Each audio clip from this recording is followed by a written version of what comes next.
Compressed biogas plant એક એવો business કે જેમાં તમને સરકાર તરફથી કરોડો રૂપિયાની સબસિડીનો બેનિફિટ મળી શકે.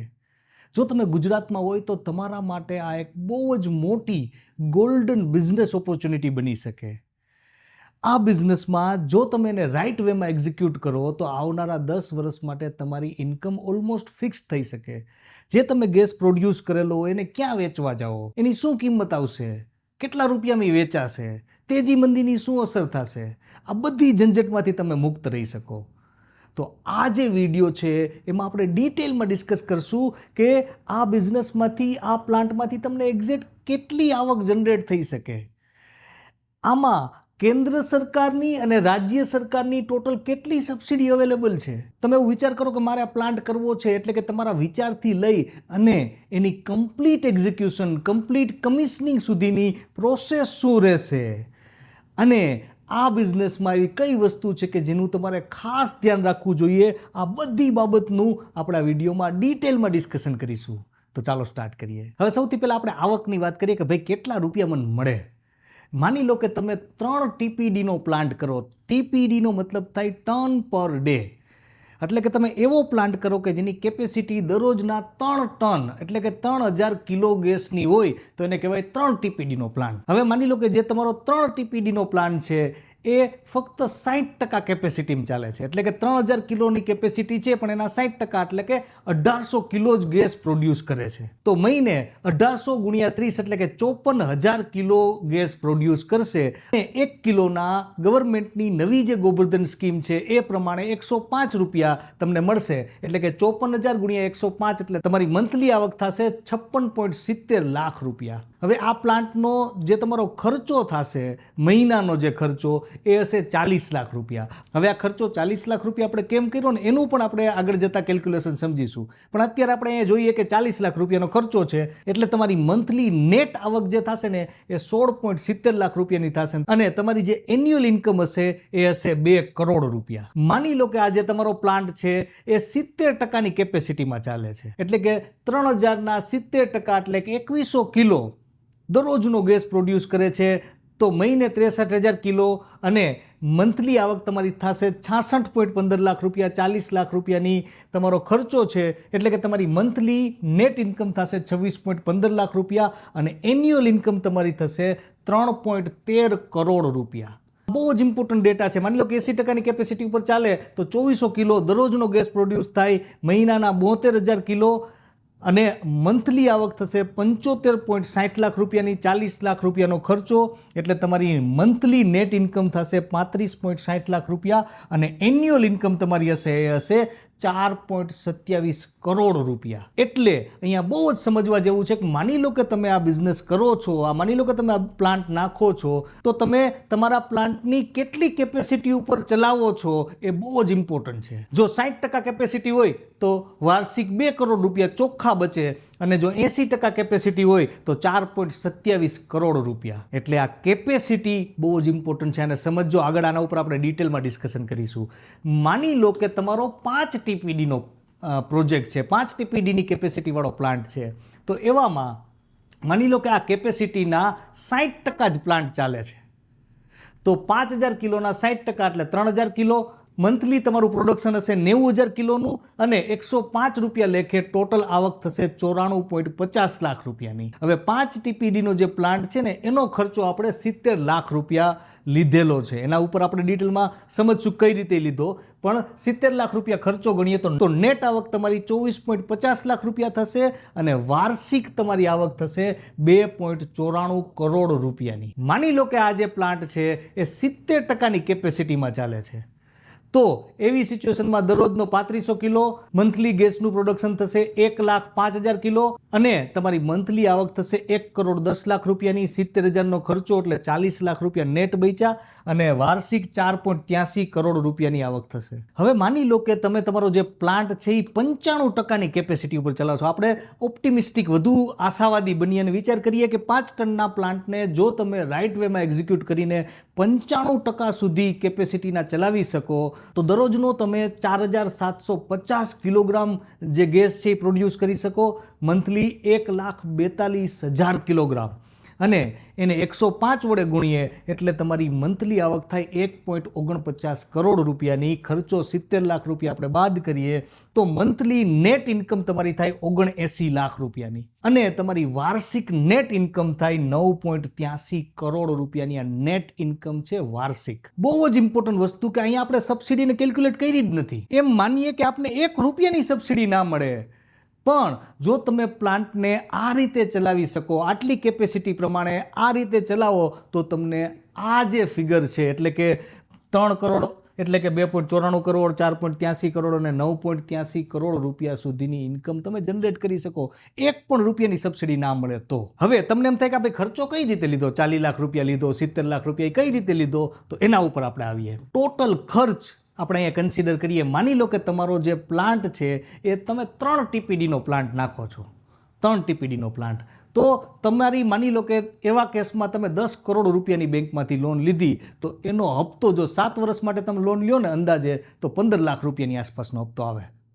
એટલે 15 લાખ રૂપિયાની આપણે ખર્ચો ગણીએ છીએ હપ્તો. રો મટીરિયલની આપણે કોસ્ટ ગણીએ છીએ 10 લાખ રૂપિયા. અંદાજે 3 TPDનો પ્લાન્ટ તમારે ચલાવવો હોય ને તો વર્ષે 1 કરોડ 20 લાખ સમથિંગની તમારે કોસ્ટ લાગે, 1.25 કરોડની આસપાસની કોસ્ટ લાગે રો મટીરિયલની. તો આપણે અહીંયા 10 લાખ રૂપિયા પર મંથ આપણે ખર્ચો ગણ્યો. ઓપરેશનલ કોસ્ટ 10 લાખ રૂપિયા ગણ્યો ડે ટુ ડે પ્લાન્ટને ચલાવવા માટે. આ કોઈ બહુ મોટે આમાં મશીનરીની જરૂર ન પડે, આમાં તમારે 500-600 લોકો રાખવાની જરૂર નથી. 5 થી 7 સ્કિલ્ડ વ્યક્તિ હોય ને તો આ પ્લાન્ટને આરામથી ચલાવી શકે. એટલે અહીંયા ઓપરેશનલ કોસ્ટ આપણે જે ગણી છે એ 10 લાખ રૂપિયા ગણી છે. અને એના સિવાય પરચુરણ જે કોસ્ટ આપણે અહીંયા ગણીએ કે 5 લાખ રૂપિયા, તો ટોટલ તમારો 3 TPDનો પ્લાન્ટ તમારે ચલાવવો હોય ને તો મંથલી તમારે 40 લાખ રૂપિયાનો ખર્ચો થાય. અને એ જ રીતે માની લો કે તમારો 5 TPDનો પ્લાન હોય તો તમારે એમાં 17 કરોડ રૂપિયાની આપણે લોન કન્સિડર કરી છે. આ 17 કરોડનો માની લો કે 7 વર્ષ માટે તમે લોન લ્યો ને તો એનો હપ્તો આવે 16 લાખ રૂપિયા. અંદાજિત આપણે હપ્તોની ફિગર કાઢેલી છે. એમાં ઓપરેશનલ કોસ્ટ આપણે 5 TPDમાં એકચ્યુઅલ કેસમાં 15 લાખ રૂપિયા લીધી, 15 લાખ નથી આવતી, આપણે હાયર કેસમાં લીધેલી છે. રો મટીરિયલ કોસ્ટ અહીંયા મંથલી આપણે 16 લાખ રૂપિયા લીધેલી છે અને ઓપરેશનલ કોસ્ટ 15 લાખ રૂપિયા લીધેલી છે. એકચ્યુઅલ કેસમાં ઓપરેશનલ કોસ્ટ 15 લાખ સુધી નથી આવતી, પણ આપણે હાયર કેસમાં લીધેલી છે. અને બીજી પરચુરણ કોસ્ટ અહીંયા 12 લાખ રૂપિયા લીધેલી છે. એટલે ટોટલ ખર્ચો આપણે 70 લાખ લીધેલો છે. 1 પણ રૂપિયાની તમને સબસિડી ના મળે તો આ તમને ખર્ચો થાય, અને મેં તમને આની પહેલા બતાવી એ પ્રમાણે તમે ઇન્કમ જનરેટ કરી શકો. આ ફિગર એટલા માટે પોસિબલ બન્યા છે કે નવી જે આ ગોબર્ધન સ્કીમ છે ગવર્મેન્ટની, એમાં તમને 105 રૂપિયા પર કિલોગ્રામ લેખે તમારી પાસેથી ગેસ લેવાનું ગવર્મેન્ટે કીધેલું છે. પહેલાની જે જૂની સ્કીમ હતી એમાં આટલી બધી પ્રોફિટેબિલિટી નહોતી સૂચતી. એનું રીઝન એ હતું કે ત્યાં 73 રૂપિયા પર કિલોગ્રામ દીઠ ગેસ લેવાતો હતો. એટલે આવડી મોટી પ્રોફિટેબિલિટી ત્યાં દેખાતી નહોતી. હવે સબસિડી વગર પણ આ લેવલની પ્રોફિટેબિલિટી હોય તો હવે આપણે જોઈએ કે આમાં કઈ કઈ ટાઈપની સબસિડી મળી શકે, અને એ મળે પછી એકચ્યુઅલ કેસમાં તમારી પ્રોફિટેબિલિટી કેવડી મોટી થઈ શકે. તો સૌથી પહેલાં આપણે જોઈએ કે રાજ્ય સરકાર તરફથી અહીંયા કેવડી મોટી સબસિડી મળી શકે. અહીંયા જે રાજ્ય સરકારની જે સબસિડી છે ને એ GSBTM ડિપાર્ટમેન્ટ આપે છે. ગુજરાત સ્ટેટ બાયોટેકનોલોજી જે મિશન છે એના અંતર્ગત તમને આ સબસિડીનો બેનિફિટ મળે છે. અને અહીંયા સમજવું બહુ જ જરૂરી છે કે આ જે યોજના છે એ 31 માર્ચ 2027 પૂરી થઈ છે, અને એના પૂરેપૂરા ચાન્સીસ છે કે આ જે યોજના છે એને એક્સટેન્ડ કરવામાં આવે, અથવા જે નવી જે યોજના લોન્ચ કરવામાં આવે એમાં પણ તમને આ બધા બેનિફિટ્સ મળી શકે. કેપિટલ સબસિડી કેટલી મળી શકે તો કે EFCIના 25%. EFCI એટલે એલિજિબલ ફિક્સ્ડ કેપિટલ ઇન્વેસ્ટમેન્ટ. એટલે કે તમે પ્લાન્ટ અને મશીનરીમાં જે ઇન્વેસ્ટમેન્ટ કરો અને કન્સ્ટ્રક્શનમાં જે ઇન્વેસ્ટમેન્ટ કરો એનું જે ટોટલ હોય એના 25% સુધી તમને અહીંયા કેપિટલ સબસિડી મળી શકે. એટલે કે તમારું માની લો કે 20 કરોડ રૂપિયાનો પ્લાન્ટ એન્ડ મશીનરી અને કન્સ્ટ્રક્શનનો ખર્ચો હોય ને તો 20 કરોડના 25% એટલે 5 કરોડ રૂપિયાની અહીંયા કેપિટલ સબસિડી તમને મળી શકે. બીજી વસ્તુ વ્યાજની સહાય એટલે કે ઇન્ટરેસ્ટ સબસિડી પણ તમને અહીંયા મળે. 7% સુધી અહીંયા ઇન્ટરેસ્ટ સબસિડી તમને મળી શકે 5 વર્ષ માટે, અને મેક્સિમમ તમને દર વર્ષે 7 કરોડ રૂપિયા સુધીની સબસિડી અહીંયા મળી શકે. આ ઉપરાંત તમને અહીંયા ઓપેક્સ સબસિડી પણ મળી શકે. એટલે કે તમારો ઓપરેશનલ એક્સપેન્સ જે થતો હોય, ડે ટુ ડે એક્સપેન્સ જે તમારો થતો હોય, ચાહે પાવર ટેરિફ છે, ચાહે માર્કેટિંગના રિલેટેડ કોસ્ટિંગ છે, એવો ડે ટુ ડે જે એક્સપેન્સ હોય એમાં પણ તમને 15% સુધી સબસિડીનો બેનિફિટ મળી શકે. એ મેક્સિમમ 5 કરોડ દર વર્ષે આ બેનિફિટ તમને મળી શકે. આ ઉપરાંત તમને ઇલેક્ટ્રિસિટી ડ્યુટી જે હોય એમાં તમને 100% વળતર 100% રીઇમ્બર્સમેન્ટ મળી શકે. તો આ સ્કીમ છે ગુજરાત સરકારની સ્કીમ. હવે આપણે કેન્દ્ર સરકારની સ્કીમ કે જેનું નામ છે ગોબરધન સ્કીમ એના વિશે વાત કરીએ. એમાં કેટલી સબસિડીનો કયા ટાઈપના આસિસ્ટન્સનો લાભ તમને મળી શકે એના ઉપર વાત કરીએ આપણે. હવે આપણે કેન્દ્ર સરકારની સબસિડીની વાત કરીએ જેનું નામ છે ગોબરધન સ્કીમ 2026. આ બહુ જ ઇમ્પોર્ટન્ટ સબસિડી સ્કીમ છે. આમાં તમને 6 ટાઈપના આસિસ્ટન્સનો લાભ મળી શકે. સૌથી પહેલા અસ્યોર્ડ CBG ઓફટેક, એટલે કે માની લો કે તમે CBG પ્લાન્ટ નાખો છો પણ એની ડિમાન્ડ નહીં હોય તો શું? તો આ બિઝનેસ જે છે એ વાયેબલ બિઝનેસ રહે જ નહીં. એટલા માટે આ સ્કીમમાં ગવર્મેન્ટે બધી જ જે ગેસ ડિસ્ટ્રીબ્યુશન કંપનીઝ હતી એને કીધું કે ફાઇનાન્શિયલ યર 2026-27માં તમારે CNG સાથે ફરજિયાત 3% CBG બ્લેન્ડ કરવાનો જ છે. જેમ પેટ્રોલમાં કેમ E20 બ્લેન્ડ કરવાનું ગવર્મેન્ટે કીધું એમ CNGમાં પણ હવે CBG ફરજિયાત બ્લેન્ડ કરવાનો થશે. આ વર્ષે 3%, એના પછીના વર્ષે 4% અને એના પછીના વર્ષે 5%. એટલે કે જો તમે CBG પ્લાન્ટ નાખો છો તો એની ડિમાન્ડ ડેફિનેટલી રહેશે. તમારો જે ગેસ છે એને લેવાવાળા તમને ડેફિનેટલી મળી જશે. તમે જે ગેસ પ્રોડ્યુસ કરશો એ ડેફિનેટલી વેચાઈ જશે. આ બહુ ઇમ્પોર્ટન્ટ છે. બીજું આસિસ્ટન્સ છે સ્ટેબલ CBG પ્રાઇઝિંગ, જે આપણે હમણાં કેલ્ક્યુલેટ કર્યું કે 105 રૂપિયા પર કિલોગ્રામ દીઠ ગવર્મેન્ટે કીધું કે અમે તમારી પાસેથી ગેસ લેશું. એ અસ્યોરન્સ છે ગવર્મેન્ટનો. એને કારણે તમને ખબર પડે કે તમારો પ્રોજેક્ટ ખરેખર પ્રોફિટેબલ રહેવાનો છે કે નહીં અને એ કેટલો પ્રોફિટેબલ રહેવાનો છે. આ બહુ જ ઇમ્પોર્ટન્ટ આસિસ્ટન્સ છે. એના સિવાય અહીંયા ગવર્મેન્ટે કીધું કે પર TPD તમને મેક્સિમમ 2 કરોડ રૂપિયા સુધીની સબસિડીનો લાભ મળી શકશે. એટલે કે જો તમારો 3 TPDનો પ્લાન્ટ હોય તો મેક્સિમમ તમને 6 કરોડ રૂપિયાની સબસિડી મળી શકે. અને જો તમારો 5 TPDનો પ્લાન્ટ હોય તો તમને મેક્સિમમ 10 કરોડ રૂપિયા સુધીની સબસિડીનો બેનિફિટ મળી શકે. બહુ જ ઇમ્પોર્ટન્ટ આસિસ્ટન્સ છે. આ ઉપરાંત પાઇપલાઇન ઇન્ફ્રાસ્ટ્રક્ચર, એટલે કે જ્યાં તમારો CBG પ્લાન્ટ હોય ને ત્યાંથી મેઇન ગેસનું જે નેટવર્ક હોય એની પાઇપલાઇન જતી હોય ત્યાં સુધી તમારે પાઇપલાઇન નાખવી પડે અને આ પાઇપલાઇન નાખવાનો જે ખર્ચો હોય ને એમાં પણ ગવર્મેન્ટ તમને આસિસ્ટન્સ આપશે. એમાં પણ ગવર્મેન્ટ તમને સહાય આપશે. આ ઉપરાંત ક્રેડિટ ગેરંટી સપોર્ટ. માની લો કે તમારે આ પ્રોજેક્ટ કરવો છે અને તમારી પાસે મોટી પ્રોપર્ટી નથી. માનો કે તમારે 15 કરોડની લોન લેવી જ પણ તમારી પાસે મોટી પ્રોપર્ટી નથી, 15-17 કરોડની પ્રોપર્ટી નથી, તો તમારી લોન જ ન થાય. લોન ન થાય તો આ પ્રોજેક્ટ જ વાયેબલ ના રહે. એટલે ગવર્મેન્ટે કીધું કે કોઈ વ્યક્તિ જો આ બિઝનેસ કરવા માંગતું હોય તો 85% ક્રેડિટ ગેરંટી ગવર્મેન્ટ લેશે. એટલે કે જો કોઈ પણ કેસમાં વ્યક્તિની લોન ડિફોલ્ટ થાય તો એની 85% ગેરંટી ગવર્મેન્ટની હોય તો બેંક ઇઝીલી લોન આપી શકે, બેંક ઇઝીલી ફાઇનાન્સ કરી શકે. આ બહુ જ ઇમ્પોર્ટન્ટ ગેરંટી છે કે જેને કારણે આ જો પ્લાન્ટ તમે નાખો તો એમાં લોનની જે પ્રોસિજર છે ને એ કમ્પેરેટિવલી ઇઝી થઈ જાય. એના સિવાય છઠ્ઠું છે CBG ઇકોસિસ્ટમ ચેલેન્જ ફંડ. એટલે કે માની લો કે તમારા જિલ્લામાં 10 CBG પ્લાન્ટ છે તો આ 10-10નો કઈ રીતે ગ્રોથ થઈ શકે, કઈ રીતે ઇફેક્ટિવ મેનેજમેન્ટ થઈ શકે, કઈ રીતે બધાને બેનિફિટ થાય એના રિલેટેડ ડિસ્ટ્રિક્ટ વાઇઝ ફંડ પણ ગવર્મેન્ટ અલોકેટ કરશે કે જેને કારણે તમારો જે પ્લાન્ટ છે એમાંથી તમે મેક્સિમમ ઇન્કમ જનરેટ કરી શકો. હવે સ્ટાર્ટિંગમાં જેમ આપણે જોયું કે ભાઈ સબસિડી વગર પણ જો સારી એવી પ્રોફિટેબિલિટી તમને આ બિઝનેસમાં મળતી હોય તો જો સબસિડી મળે ને તો આ પ્રોફિટેબિલિટી મલ્ટીફોલ્ડ થઈ શકે. હવે બહુ જ ઇમ્પોર્ટન્ટ વસ્તુ, માની લો કે તમને એમ થાય કે ભાઈ મારે આ બિઝનેસ કરવો છે, મારે આ પ્લાન્ટ નાખવો છે, પણ એમાં એની પ્રોસેસ શું હોય, કઈ રીતે મારે સ્ટાર્ટ કરવું, કઈ રીતે નેક્સ્ટ સ્ટેપ લેવા, તો એના વિશે હવે આપણે ડિસ્કશન કરીશું. તો વિડીયોનો આ જે પોર્શન છે ને એને ધ્યાનથી સમજજો. ઘણા બધા લોકો આમાં કન્ફ્યુઝ હોય છે. આની પ્રોસેસની વાત કરીએ ને તો સૌથી પહેલાં તમારે એક અંદાજિત જગ્યા નક્કી કરવાની થાય કે તમારે આ પ્લાન્ટ કરવો છે ક્યાં. હવે આ જે પ્લાન્ટ માટે માની લો 3 TPDનો પ્લાન્ટ હોય કે 5 TPDનો પ્લાન્ટ હોય, અંદાજે તમારે 3 થી 4 એકરની જગ્યાની જરૂર પડે. તો કઈ જગ્યાએ તમે આ પ્લાન્ટ કરશો એ જગ્યા પહેલાં નક્કી કરવાની થાય. આ સૌથી પહેલું સ્ટેપ છે. હવે મને તમે નક્કી કરી નાખ્યું કે ઠીક છે મારે આ જગ્યાએ આ પ્લાન્ટ નાખવો છે, પછીનું બીજું સ્ટેપ આવે પ્રમોટર્સના સિબિલ ચેક કરવાના થાય. જો આ સ્ટેપને તમે મિસ કરી નાખો અને ડાયરેક્ટ નેક્સ્ટ સ્ટેપમાં વહી જાવ ને તો જે પ્લાન્ટ તમે માની લો કે વર્ષ દિવસમાં કમિશન કરવાના હોય, વર્ષ દિવસમાં ચાલુ કરવાનો હોય, તો બની શકે કે 1.25 વર્ષે પૂરો થાય, 1.5 વર્ષે પૂરો થાય. એટલી ઇમ્પોર્ટન્ટ પ્રોસેસ છે આ. જે પણ પ્રમોટર હોય, જે પણ વ્યક્તિ કંપનીમાં રહેવાના હોય, બધાના સિબિલ ચેક કરવાના. તમને એમ લાગતું ને ભાઈ મારું તો સિબિલ ખરાબ હોય જ નહીં, અથવા મારો જે પાર્ટનર છે એનું સિબિલ કોઈ દી ખરાબ જ ના હોય, તો પણ બધાના સિબિલ ચેક કરવાના જ. કારણ કે ઘણીવાર એવું થતું હોય કે બીજા કોકની લોન આપણા જે સિબિલ રિપોર્ટમાં બોલતી હોય, ક્યાંક આપણે ગેરંટર તરીકે રહ્યા હોય, એ આપણા સિબિલ રિપોર્ટમાં રિફ્લેક્ટ કરતું હોય. જ્યાં ગેરંટર તરીકે રહ્યા હોય એને હપ્તા બાઉન્સ કરીને કે આપણો સિબિલ ખરાબ થઈ ગયો, આપણને ખબર નથી.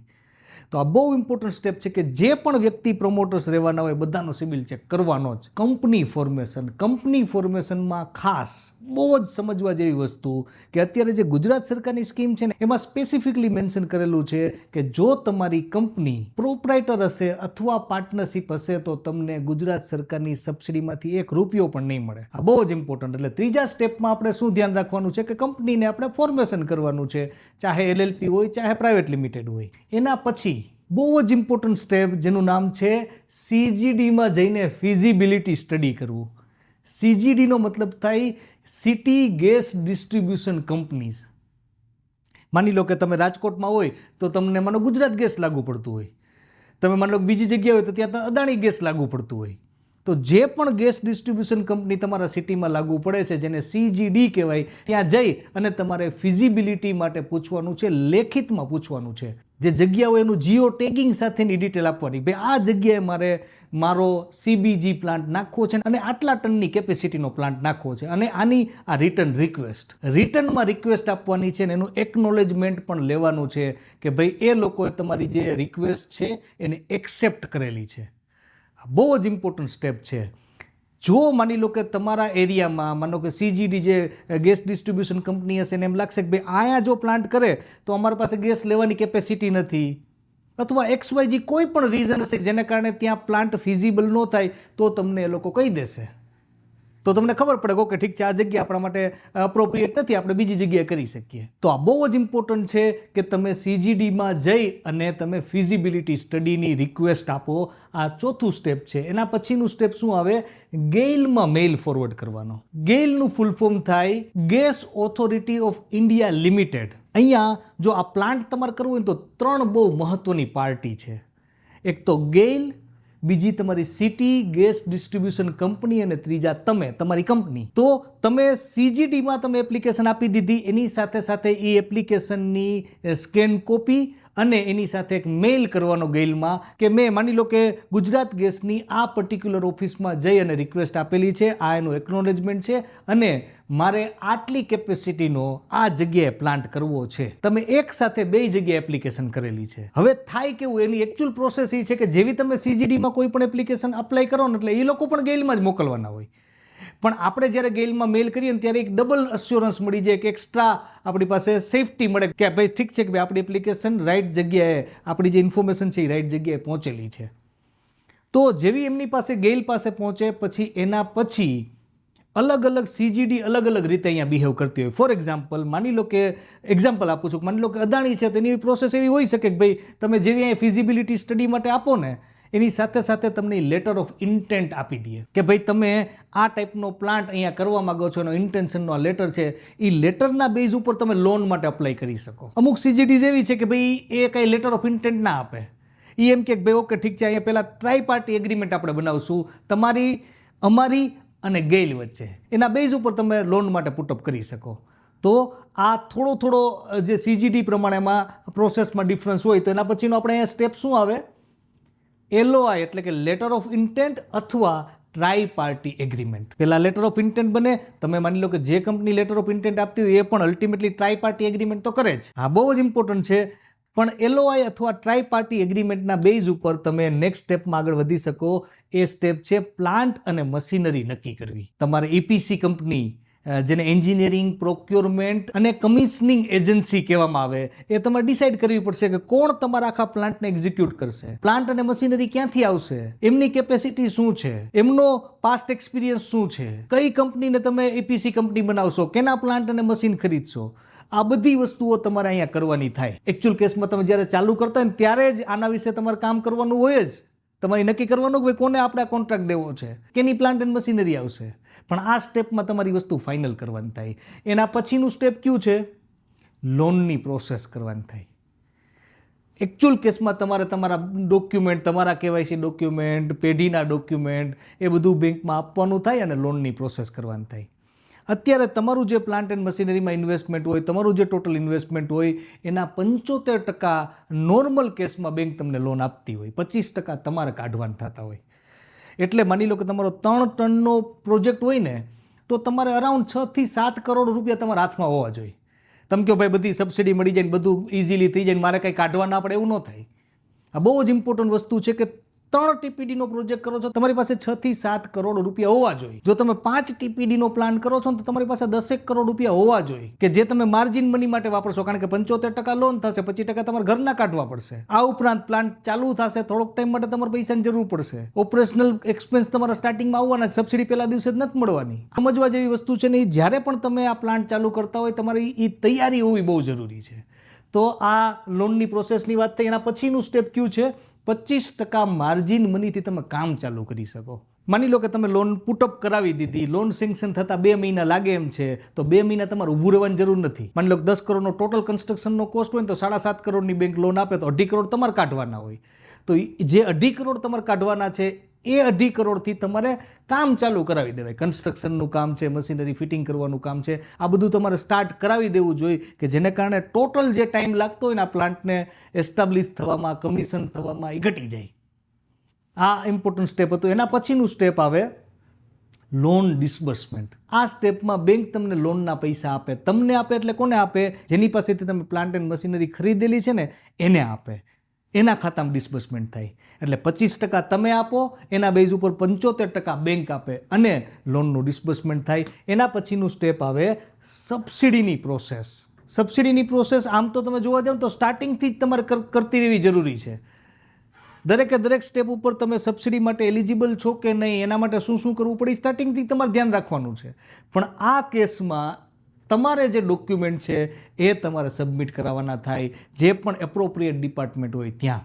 તો આ સબસિડીની પ્રોસેસ બહુ ઇમ્પોર્ટન્ટ છે. એના પછી શું આવે? પ્લાન્ટનું કમિશનિંગ. કમિશનિંગ એટલે શું? આ 2 સ્ટેપ આગળ પાછળ હોઈ શકે. માની લો કે ઘણીવાર કેવું થાય કે સબસિડીની પ્રોસેસ તમે સ્ટાર્ટ કરાવો પછી તમે પ્લાન્ટનું કમિશનિંગ થાય, પરંતુ સબસિડીની ફાઇનલ પ્રોસેસ માટે પ્લાન્ટનું કમિશનિંગ ફરજિયાત છે. એટલે આ 2 સ્ટેપ આમ તમે જોવા જાઓ તો એક સાથે સાયમલ્ટેનિયસલી બને. કમિશનિંગ એટલે કે પ્રોડક્શન ચાલુ થઈ જાવ, કે જ્યારે તમારો પ્લાન્ટ બાયોગેસ જનરેટ કરવા માંડે, આને કહેવાય કમિશનિંગ. તો આ સ્ટેપ સાયમલ્ટેનિયસલી બને, એક સાથે બને. અને એના પછીનું ઇમ્પોર્ટન્ટ સ્ટેપ શું છે? Effective operations. એટલે કે આગળ આપણે જોયું કે જો તમારે આ પ્લાન્ટમાંથી, આ બિઝનેસમાંથી મેક્સિમમ ઇન્કમ જનરેટ કરવી હોય ને તો ડે ટુ ડે ઓપરેશન્સ બહુ જ ઇમ્પોર્ટન્ટ છે. કેટલી કેપેસિટીમાં તમે પ્લાન્ટને ચલાવો છો, કઈ વસ્તુનું તમે ધ્યાન રાખો છો, જે રો મટીરિયલ લ્યો છો એને કઈ રીતે તમે સસ્તું કરી શકો. માની લો કે તમારા પ્લાન્ટમાં જે વેસ્ટ બચશે, જેને ખાતર કહીએ આપણે, સેન્દ્રિય ખાતર, એને તમે ક્યાં વેચશો, એનો તમે શું ભાવ લેશો, એનું તમે કઈ રીતે માર્કેટિંગ કરશો. આ બધી વસ્તુઓ બહુ ઇમ્પોર્ટન્ટ છે. અહીંયા આપણે જે સ્ટાર્ટિંગમાં આપણે ઇન્કમનું જે કેલ્ક્યુલેશન જોયું ને કે જે આ ખાતર વધે એને વેચીને જે ઇન્કમ જનરેટ થાય ને એ પણ નહોતી લીધી. એ પણ બહુ મોટી ઇન્કમ હોય.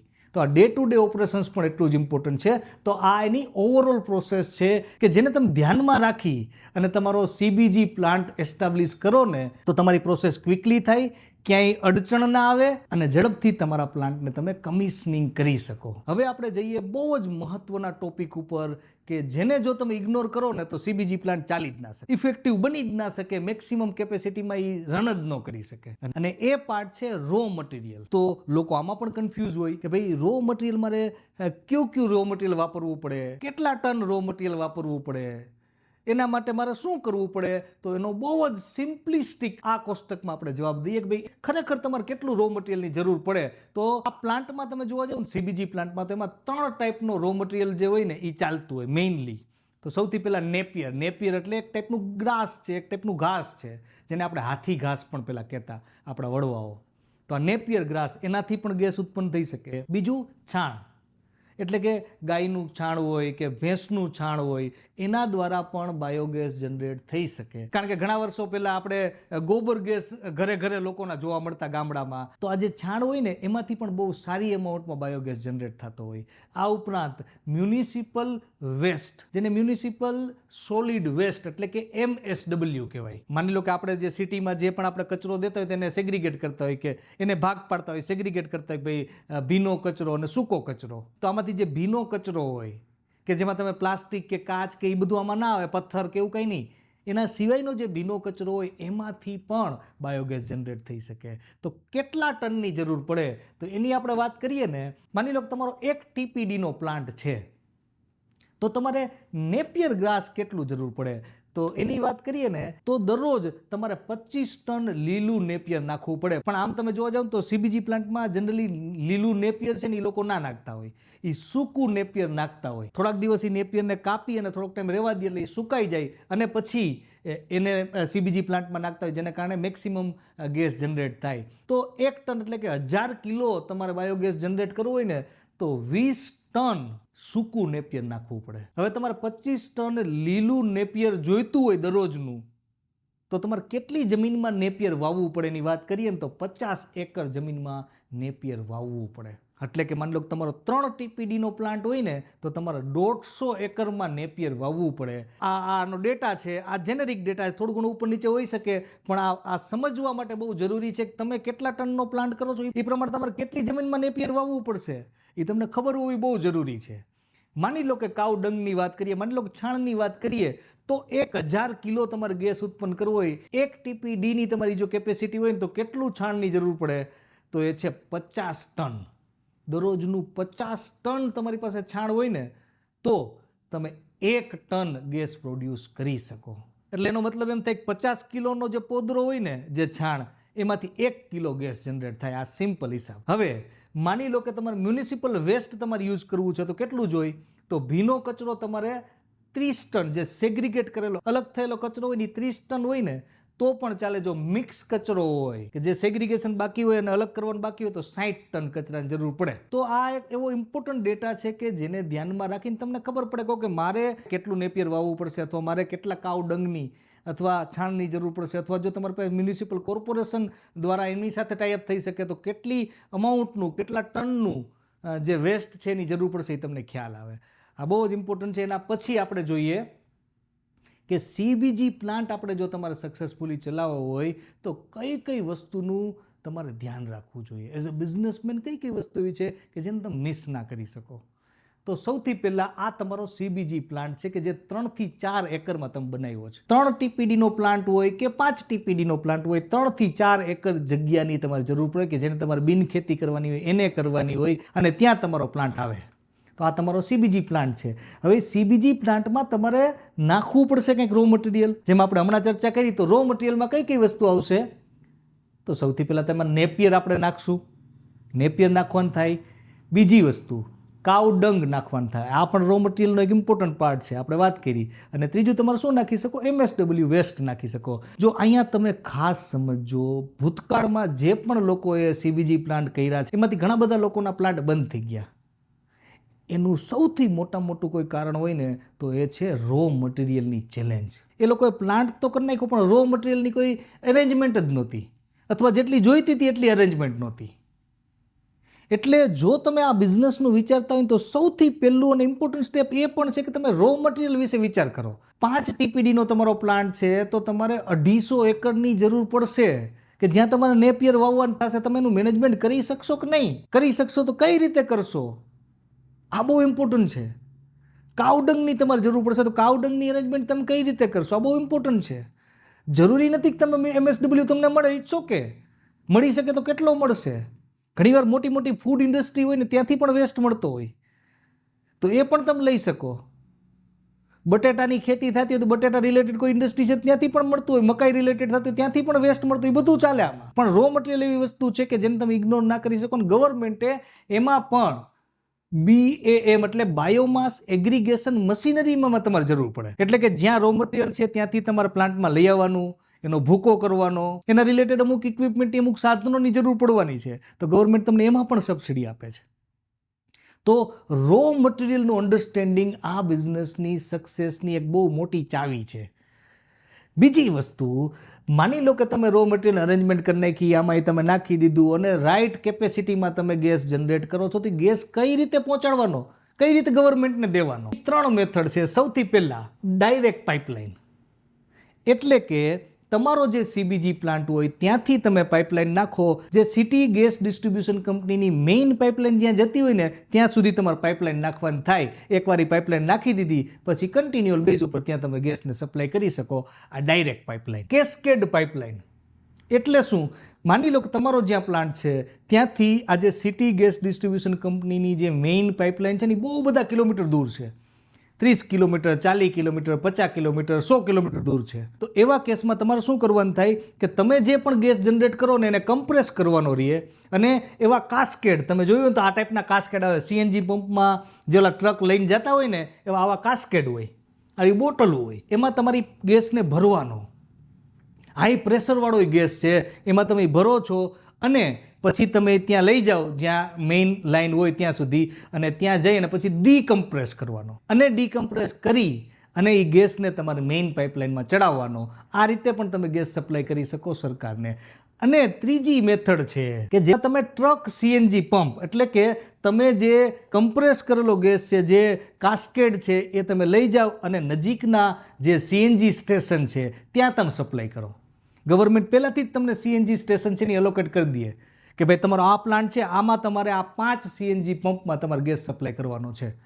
તો તમારા ટ્રક હોય એ ગેસને લઈ જાય ને સીએનજી સ્ટેશન સુધી પહોંચાડી દે. અને આ 3 મેથડમાં ગવર્મેન્ટ તમને સબસિડી આપે. માની લો કે તમારે પાઇપલાઇન નાખવાની થાય, સ્ટીલની પાઇપલાઇન હોય તો એ પ્રમાણે સબસિડી મળે, એચડીપીની પાઇપલાઇન હોય તો એ પ્રમાણે સબસિડી મળે.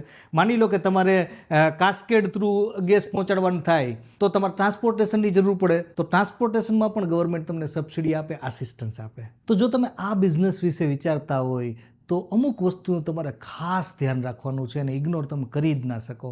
સૌથી પહેલાં કંપની ફોર્મેશન વખતે તમારે એલએલપી અથવા પ્રાઇવેટ લિમિટેડ કંપની કરવાની છે. બહુ ઇમ્પોર્ટન્ટ વસ્તુ. બીજી વસ્તુ, તમે રો મટીરિયલને તમારે ઇગ્નોર નથી કરવાનું. બહુ જ ઇમ્પોર્ટન્ટ છે. ક્યાંથી રો મટીરિયલ લેશો, શું લેશો, કઈ રીતે વવડાવશો, જમીનમાં કઈ કઈ જમીન રાખશો, એનો કેટલો ટોટલ ખર્ચો લાગશે, આ બધી વસ્તુનું પ્રોપર કેલ્ક્યુલેશન કરવું બહુ જરૂરી છે. અને ત્રીજી વસ્તુ, તમારો પ્લાન્ટ કેટલી કેપેસિટીમાં ચાલશે. માની લો 5 TPDનો તમારો પ્લાન્ટ છે તો એ પ્લાન્ટ એકચ્યુઅલ કેસમાં જો તમે રો મટીરિયલ પૂરેપૂરું પણ ફીડ કરશો તો પણ એ પૂરી કેપેસિટી સાથે ગેસ જનરેટ કરશે કે શું? એટલે કે જે તમે પ્લાન્ટ અને મશીનરી અહીં યુઝ કરેલા છે એ પ્લાન્ટ અને મશીનરી ખરેખર કેપેબલ છે કે નહીં? અત્યારે ઘણી બધી EPCs કંપની છે કે જે એમ કહે છે કે અમે તમને બધું પ્લાન્ટ નખાવી દઈશું, પણ એની કેપેસિટી શું છે? એની અંદર એ તાકાત છે કે આવનારા 10 વર્ષ સુધી તમને કન્ટિન્યુઅલ બેઝિસ ઉપર કન્સિસ્ટન્ટ વેમાં ગેસ પ્રોડ્યુસ કરીને આપે? કારણ કે આપણે જેમ આગળ જોઈને એમ તમારી પ્રોફિટેબિલિટીનો ટોટલ આધાર તમે પ્લાન્ટને કેટલી કેપેસિટી ઉપર ચલાવી શકો છો ને એની ઉપર છે. તો આ બધી વસ્તુ એવી છે કે જે તમારે ખાસ ધ્યાનમાં રાખવી જોઈએ. કારણ કે જે આ ગોબર્ધન સ્કીમના લોન્ચ થયા પછી આ બિઝનેસની પ્રોફિટેબિલિટી ઉપર કોઈ ક્વેશ્ચન માર્ક નથી. ઇમ્પોર્ટન્ટ એ છે કે તમે ગ્રાઉન્ડ લેવલ ઉપર જઈ તમારા પ્લાન્ટને કમિશન્ડ કરી અને કેટલો ગેસ જનરેટ કરી શકો છો અને તમારી પ્રોફિટેબિલિટીને કેટલી મેક્સિમાઇઝ કરી શકો છો, આ બહુ ઇમ્પોર્ટન્ટ છે. તો આ વિડીયોમાં આટલું જ. સીબીજી પ્લાન્ટ રિલેટેડ આપના કોઈ પણ સવાલ હોય આ વિડીયોની કોમેન્ટમાં જઈ અમને જરૂરથી પૂછો. Thank you very much.